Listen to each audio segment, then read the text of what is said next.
नअमदुहु व नुसल्ली अला रसूलिहिल करीम अम्मा बाद फ़ौज़ बिल्लाहि मिनश शैतानिर रजीम बिस्मिल्लाहिर रहमानिर रहीम।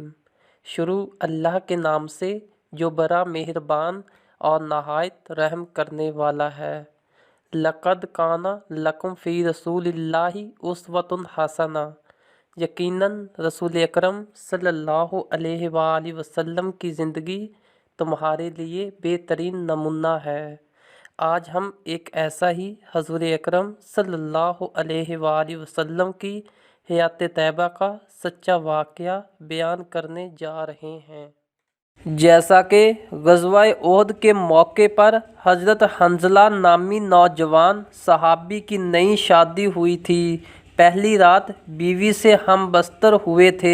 इसके बाद गुस्ल की तैयारी कर रहे थे कि बाहर से ये आवाज़ कानों में पड़ी कि बरहो मैदान ने जहाद की तरफ मुसलमानों को शिकस्त हो गई है। आपने गुस्ल शुरू ही किया था कि जहाद की आवाज़ सुनकर गुस्ल अधूरा छोड़कर भाग खड़े हुए। मुसलमानों की शिकस्त आपसे बर्दाश्त न हुई। बगैर जनाबत का गुस्ल किए तलवार उठा ली और मैदान में कूद गए और लड़ते लड़ते शहीद हो गए।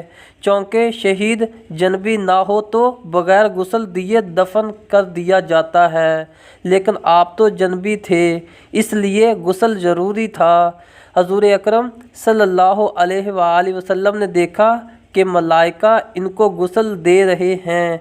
अबू सईदा कहते हैं कि मैंने हज़ूर अकरम सल्लल्लाहु अलैहि वसल्लम का ये इरशाद सुनकर जाकर देखा तो वाकई इनकी पेशानी से गुस्ल का पानी टपक रहा था। ये पानी आसमान से फरिश्ते लाए थे और वही इन्हें गुस्ल दे रहे थे। सुबहान अल्लाह, सुबहान अल्लाह।